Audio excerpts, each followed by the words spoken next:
Welcome to another episode of Not Your Average Lives. I am taking advantage of an afternoon where my house is quiet. My husband went golfing and my dog is under the sofa there.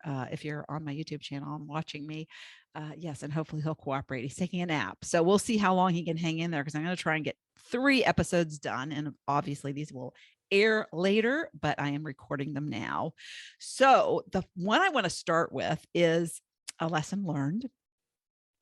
And it is based on something that I did yesterday. So it's very fresh in my mind, and I wanted to get it out there while it was still very fresh in my mind. I'm reading an excellent book, and I'll link to the book in the show notes, but it's called The Magic of Believing. It's called The Magic of Believing, and it is by Claude M. Bristol. And it was written in 1948. So it's actually an old book, and you'll hear references to things in the book, like, he was in the military and he was talking about when in the 30s. So, it's old when you hear that. He's no longer alive, I am sure. But so much of what he writes about in this book is so true. And it was recommended to me by my coach at a recent retreat. And I shared some stuff with my students last night that I have gleaned from it. But I did something he recommended, and it was fascinating, super easy to do. So I would like to challenge you to do something similar. So the chapter that I was listening to yesterday, I had a mammogram.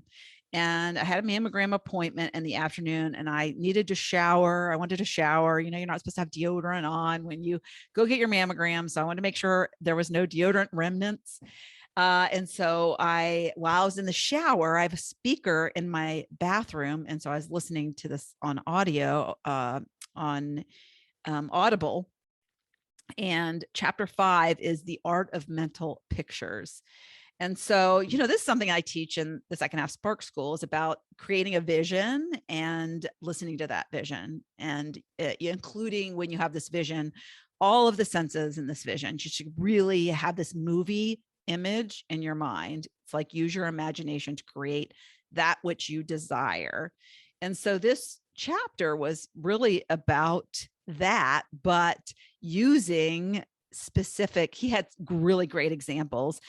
He started the chapter by he likely taught this to salespeople, right? Because imagining the sale, that you've already gotten the sale, very, very important for salespeople to visualize that, and then help them get more sales. So I'm sure he was somebody who spoke a lot at for sales teams.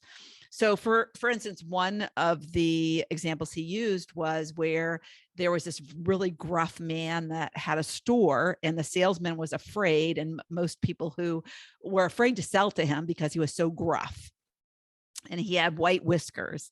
And so once he shared, just visualize the person being nicer, being gentler, a different version of that, which, because a lot of times what we see isn't really reality. So because this person might have been gruff, and maybe you heard a story or two, then you think this person is a mean person, and you can't get the sale from them, when in reality, maybe the person just had a bad day and they're actually super nice.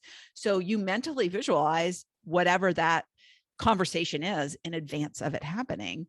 And so you basically can visualize something. One of the things he said is our thoughts determine our carriage, which really means that when we have these thoughts, and we can create these thoughts in advance, and these visions of what we want, it creates the way we carry ourselves. It creates this sense of confidence. We can step into this future version of ourselves that has the confidence that we might not feel we have, having not made the sale yet. But since we're visualizing this great conversation, we're visualizing the transaction of money, and the person that you're selling to is being super nice and super engaging, and it goes really well. And then receiving that money, hey, that's going to do a lot for your confidence before it even actually happens. So he used this example of the Santa Claus, or I'm sorry, this man with whiskers, and the salesperson came up with a Santa Claus as okay, that's who I'm going to pretend, I'm going to visualize, I'm going to imagine that I'm talking to Santa Claus. And we all know Santa Claus is amazing, right? Easy to talk to, wonderful. And so he did that and he got the sale. So that was a really fun example to listen to. He was talking about business too. And he was talking and specifically about an oil refinery company, and it was experiencing financial difficulty. And so there was a meeting with the stockholders and there was a request. And of course, I'm summarizing this because his explanation was a little bit more lengthy, but essentially he told, or the stockholders were asked to visualize that the oil coming out of the spigots was actually coming out as money. And of course, the company, the sales, the finances turned around and the company did really well and the stockholders got a return on their investment. So that was a great example. Another example used is something super simple, like a friend, if you're in the room, and this is more along the lines of kind of when you see something, it actually impresses you in a way that you can take on the experience of somebody else. So that's what your mind kind of can play tricks on you. And so how impressionable our mind is. And so he used the example of a friend sucking on a lemon. And he said, try to whistle when you are in the room present with somebody who is sucking on a lemon. And it's super hard to do because you're like imagining, you're watching and witnessing this person sucking on a lemon, and it's happening to you, even though you're not experiencing it at the moment. He's just talking about how the power of imagination, and in that case, like the impression that you receive of that happening to you is pretty powerful. And this is just how the mind works, right? So he went on to use some other super simple examples. And so while I was in the shower, I was impressed upon his example of envisioning a good parking space. So since I had a mammogram appointment, I thought, oh, let me practice this. Let me see if this actually works. And so one of the things he said that I will share this quote is, we influence events through the desires of the subconscious, end quote. So in other words, if I visualize a parking spot being available through my subconscious, I can actually make the event happen. It's crazy. So like my thoughts can actually put that energy out there in the universe and it could happen. And he had umpteen examples in the book. Hence the book title, The Magic of Believing. If I can believe and I can see in my mind's eye a parking spot being available, then chances are there will be one available. All right. So that's what I did. And so I finished showering, kind of forgot that as I was getting ready, making lunch. And then right before I left to go to the appointment, and of course I've had mammograms before, I looked at my calendar and there was a different address than my previous appointments. And so I thought, oh no, what I'm because I was visualizing the old place. And what I was actually visualizing is a curb, because I knew the layout of the parking lot. And there, I was visualizing pulling into the closest spot. And I'm really funny about, like, I don't want people to ding me on either side. And so like reduce the chance by 50%. So only one will ding you. So if I park on the firstmost spot and there's a curb next to me, nobody's going to park next to me, even like a handicap. There was no handicapped spot next to me. It was because a lot of spots are handicapped now. So if you park in the closest unhandicapped spot, you still have maybe two people next to you. So anyways, that's what I was envisioning, a curb with like a grassy median as the first spot. So I called the number because I didn't want to go to the wrong place. And I said, hey, I just want to check to see if my appointment is at this place or that place. And they said, no, it's at this place, new place, not the place I've been to before. So I said, okay, glad I got that straightened out before I got in my car and drove there. And the new place happened to be closer. So it was great. So I, meanwhile, get in my car, start heading there, and turning on the music, thinking about something else, not thinking about what I decided I was going to visualize and did visualize in the shower.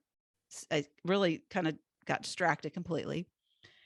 And then I pull into the parking lot, and I see, like, honestly, acres of handicap spots. It was like, if you think of a parking lot kind of divided into sections where you turn into one section and there's parking on both sides. So there was like 4 sections total in front of the building that I would consider would have a spot that would be closest in. So I had like ample opportunity, 4 sections of possibilities of, for spots. And if you think of it that way, every section there were 2 spots, like one you park into the left part of the parking lot, or one you pull into the right side, right? And so basically, if you times that, so I had 2 opportunities per section for a first in line spot. So I had 8 opportunities, right? But 3 of the sections were all handicapped. 3 of the sections were totally not available, ever would be available, because they were all handicapped. I've never seen so many handicapped spots. They were 6 deep, which means 12 in each section. So it's 12. There's like 36 handicapped spots at this medical facility. And I guess that, at a medical facility, there's a lot of handicapped people that are like in wheelchairs and stuff that have to get there. So the funny thing is, it's like there was only 1 car parked in them. All right. So I keep driving past all these handicapped spots. The last section, the 4th section that had no handicap spots first, had a spot. First spot had 1 spot, and there were 2 cars in like the 2nd and 3rd spot. So it wasn't like it was an empty parking lot. I mean, it was an empty parking lot where the handicap spots were, but once you got past the handicap spots, there were cars parked. So this 4th section had the exact spot that I was visualizing. It had a curb. It had a little grassy median next to the curb. And it was the first spot before the building. Crazy, right? I was like, oh my God. I was like, oh my God. Well, first of all, I was excited because exactly what he said in the book came true. I thought, I'll try this. I'll see if it happens. And it did. So I thought, oh my gosh, first of all, I need to share this. And second of all, it was a great example for my students, because I was going to talk to them about an exercise in believing and how you use belief in your, I do this future you exercise. And what you do is you create this version of you that has the things that you desire. And you envision this person, real or imagined. You might know somebody like this person who has this goal that you want. And what are the characteristics and traits of this person? And then you start to, kind of embody those same traits and characteristics. And so when you start to do that, and you start to believe that it's possible for you, you start to believe that, and if you do visioning exercises where you're actually seeing the outcome, so you're seeing yourself, the desires of what you want to bring into your life are actually happening. You're envisioning that, as simple as the parking lot exercise that I did, then you can actually expedite, you will speed up, according to Mr. Claude, you will speed up the process. You will speed up the process with a mental picture. You will speed up the process of getting to that outcome you desire. The salesperson will speed up the ability to get to his sales quota. The person who is a stockholder in that oil refinery company will start to see the financial turnaround of his company more quickly than he would have. And possibly if they hadn't collectively done that visioning, because it was a whole collection of people doing it, maybe the company wouldn't have even succeeded. So it's quite fascinating how the power of the mind and how we can bring into existence that which we desire by using thoughts and our subconscious, because our subconscious is always working for us. I don't know how it works in the world in terms of energy to have created that parking space for me, but I'll take it. I'll take it. I even did a video of it. I just had to like record it and has proof. So I recorded it and posted it on my social media. So you can actually go and see my little recording of what my vantage point was like when I saw that spot, and I pulled right into it. And I was tickled pink. So that is my lesson learned about using the magic of belief.